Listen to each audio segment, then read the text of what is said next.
Assalamualaikum warahmatullahi wabarakatuh. Perkenalkan, nama saya Sherly Lydia Vindianti. Saya dari kelas 13 AI1. Dalam video kali ini saya akan membahas mengenai persamaan kuadrat sebagai bagian dari tugas mata pelajaran matematika yang diampu oleh Ibu Nurul Fitriani SPD. Nah, untuk penjelasannya seperti ini. Persamaan kuadrat. Persamaan kuadrat ini apa sih? Persamaan kuadrat ini adalah cara untuk mencari akar-akar. Di dalam mencari akar-akar dalam persamaan kuadrat ini bisa didapat dengan 3 cara, yaitu yang pertama dengan cara pemfaktoran, yang kedua itu dengan rumus ABC, dan yang ketiga itu dengan kuadrat sempurna. Jadi ketiganya ini adalah cara untuk mencari akar-akar di persamaan kuadrat. Adapun bentuk persamaan kuadrat itu AX kuadrat ditambah BX ditambah C sama dengan 0. Syaratnya A itu tidak boleh sama dengan 0. Harus ada angkanya. Kenapa? Kalau misalkan A-nya 0, itu tidak akan menjadi fungsi kuadrat atau tidak akan menjadi persamaan kuadrat. Kenapa? Karena arti persamaan kuadrat itu mengandung nilai variabel. Jadi harus ada nilai variabelnya. X kuadrat boleh, Y kuadrat boleh. Intinya ada variabel kuadratnya gitu, seperti itu. Sebelumnya mungkin masih ada yang bertanya-tanya, akar-akar itu apa sih? Akar-akar dalam persamaan kuadrat itu adalah nilai X-nya, yang mana nilai X-nya berapa yang jika dimasukkan dalam persamaan ini akan menghasilkan nilai 0. Jadi nilai X berapa yang jika dimasukkan dalam persamaan ini hasilnya akan 0, seperti itu.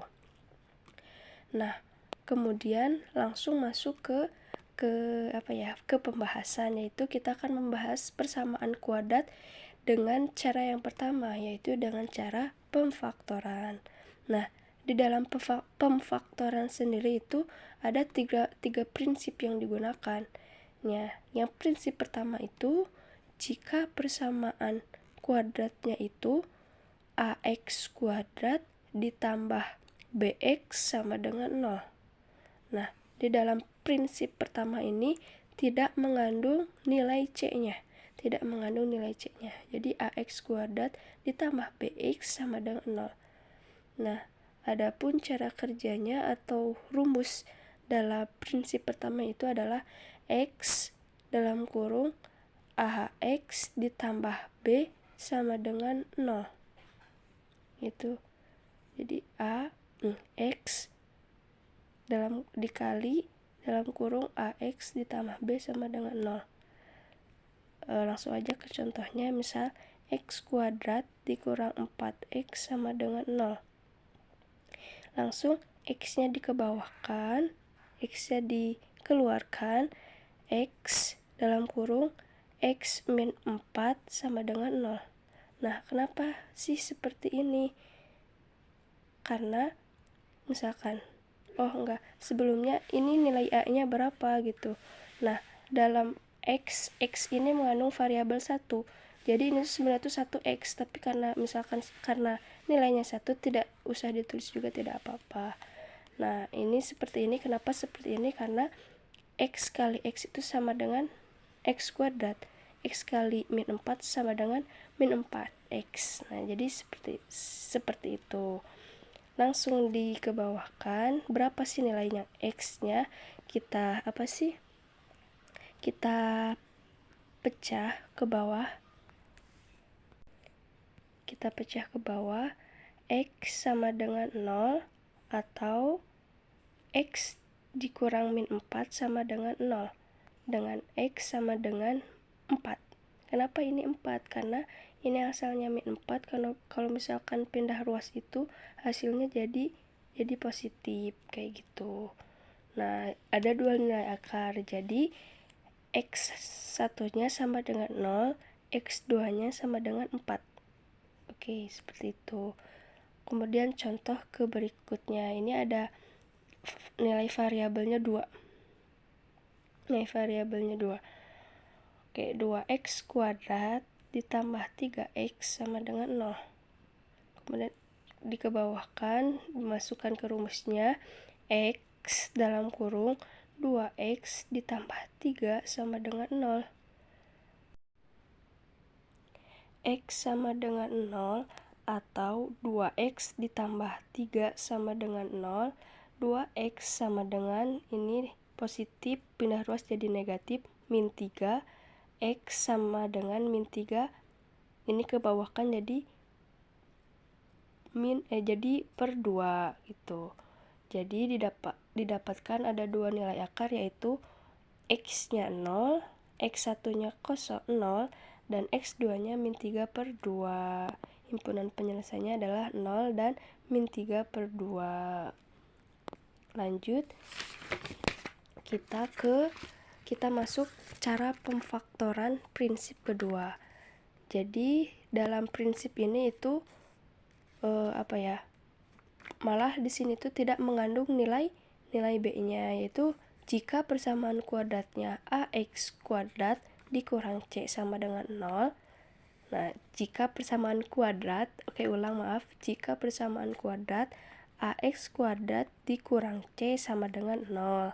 Nah, di sini tuh tidak mengandung nilai b-nya. Nah, adapun rumusnya itu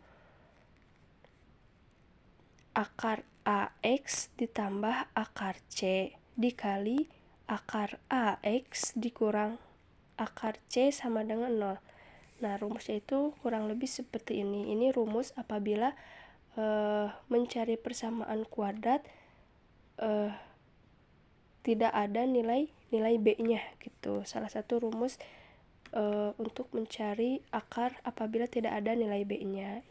Rumus ini tuh sama dengan rumus mungkin pernah dipelajari, yaitu p kuadrat dikurang q kuadrat sama dengan p tambah q dikali p kurang q. Nah, prinsip ini tuh sama kegunaannya dengan persamaan kuadrat yang tidak ada b-nya, itu sama. Nah, lanjut ke contoh soal. Contoh soalnya itu 4x kuadrat dikurang 25 sama dengan 0. Kemudian dimasukkan ke dalam rumus akar 4x ditambah akar 25 dikali akar 4x dikurang 25. Nah, sama dengan 0. Ini sama dengan 0.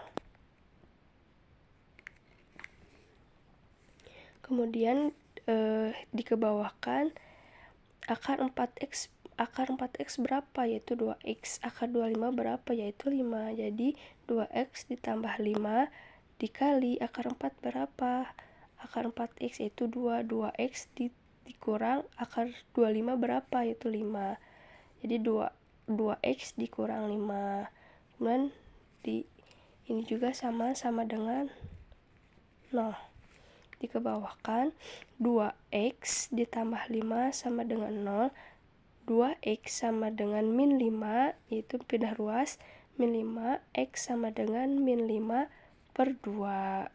Atau 2x dikurang 5 sama dengan 0. 2x sama dengan 5, x sama dengan 5 per 2. Jadi ada dua nilai akar, yaitu akar pertamanya itu min 5 per 2. Min 5 per 2 nilai x keduanya itu adalah 5 per 2. Atau boleh seperti ditulisnya seperti ini juga boleh. Nah, mungkin ini adalah cara mencari nilai x dalam prinsip kedua dalam cara pemfaktoran. Oke. Next, kita ke prinsip ketiga. Nah, prinsip ketiga di dalam persamaan kuadrat dengan cara pemfaktoran, yaitu rumusnya ax kuadrat ditambah bx ditambah c sama dengan 0. Nah, di dalam prinsip ketiga ini tiga-tiganya ada gitu, a-nya ada, nilai a-nya ada, nilai b-nya ada, nilai c-nya ada. Jadi lengkap gitu, bentuk persamaannya lengkap, ada nilai a, b, dan c-nya. Nah, cara kerjanya gimana? Nah, sebelum ke rumus, kita cari dulu, kita hitung dulu a kali c berapa, a kali c berapa. Nah, kemudian kalau misalkan dijumlahkan itu hasilnya harus b, atau kita tulis seperti ini, a kali c sama dengan pq. Nah, p ditambah q hasilnya itu harus b. Daripada pusing, langsung ke contoh soalnya aja. Oke, sebelum ke contoh soal, kita ke rumus faktor di prinsip ketiga, yaitu 1 per a dikali ax ditambah p, kemudian dikali ax ditambah q. Oke, ini p itu nilai ini, boleh nilai ini, q itu nilai ini. Nanti berapa kali berapa yang dijumlahkan itu harus b. Oke, nanti dimasukkan ke sini sama dengan 0. Oke, contoh ini ada contoh soalnya itu 3x kuadrat dikurang 2x dikurang 8 sama dengan 0. Oke, kita iniin dulu, a-nya berapa, b-nya berapa, c-nya berapa. A-nya 3, b-nya min 2, dan c-nya yaitu min 8. Oke, kita kalikan dulu, a kali c berarti 3 dikali min 8. 3 dikali min 8 adalah sama dengan min 24. Nah, berapa kali berapa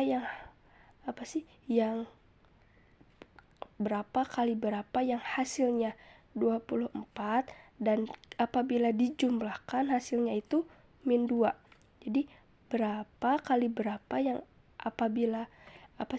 angka berapa yang apabila dikalikan hasilnya 24 dan apabila dijumlahkan hasilnya itu min 2. Nah, sudah kita temuin, yaitu ini sebagai P dan Q-nya ya. Ternyata diketahui yaitu min 6 dan 4. Coba, min 6 dikali 4 hasilnya min 24. Min 6 ditambah 4 hasilnya itu min 2. Jadi ini itu cocok di dalam untuk mencari P dan Q-nya. Oke, kita masukkan 1/3 dikali 3x dikurang 6 dikali 3x ditambah 4 nih, dikurang 6, min 6. Ini dimasukkan ke sini, ini juga. Oke, sama dengan 0. Nah, setelah ditemukan, setelah sesuai rumus, nah, kemudian digimanain? Nah, setelah itu dikalikan, pilih salah satu. Boleh ini kali ini, atau ini kali ini. Syaratnya itu yang penting harus bagus gitu. Cari yang lebih mudah, yang apabila dikalikan itu hasilnya itu tidak pecahan. Oke, dan dijumpai yang lebih mudah itu adalah 1/3 dikali 3x dikurang 6. Kenapa? Kalau misalkan 1/3 dikali 3x ditambah 4, hasilnya itu nanti akan pecahan. Oke, lanjut. 1/3 dikurang 3x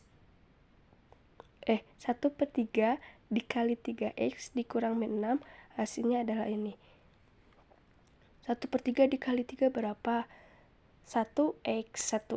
Ini x itu mengandung variabel 1, tapi tidak usah ditulis. 1/3 dikali min 6, yaitu min 2.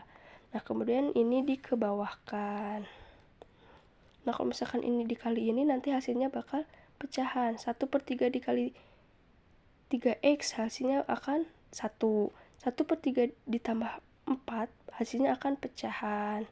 Jadi akan lebih sulit di dalam mencarikan nilai akarnya. Jadi dicari mana yang lebih pas gitu, yang mana yang lebih mudah. Nah, kemudian dikebawahkan 3x ditambah 4 sama dengan 0.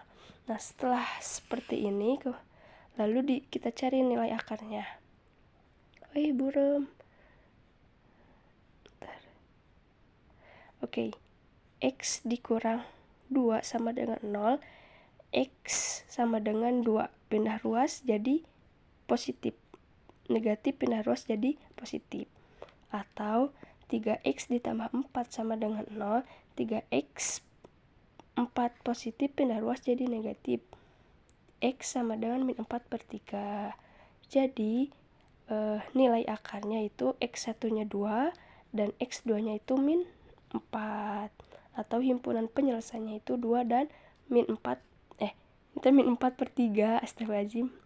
Jadi himpunan ini tuh min 4, x2 nya itu min 4 per 3.